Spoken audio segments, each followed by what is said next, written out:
लामो समयदेखि राष्ट्रिय टिम बाहिर रहेका आदिल अन्सारी अब फर्ममा फर्किएका छन्। जनकपुर मेयर कपमा उनले लगातार 2 खेलमा अर्धशतक हानेर सबैको ध्यान तानेका छन्।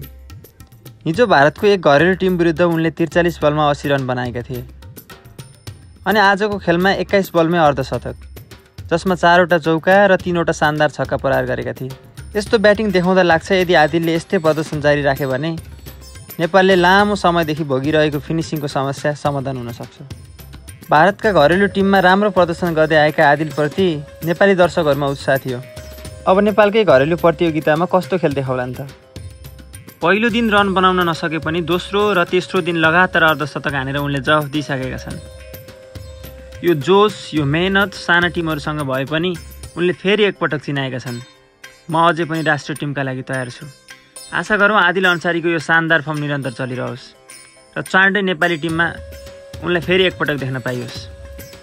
किनभने जब खेलाडीमा जोस, आत्मविश्वास र उत्साह छ भने उसले केही गरी देखाउने अठोट गरेको हुन्छ। आदिल अन्सारी, तिमी फर्किरहेका छौ अनि हामी पर्खिरहेका छौँ।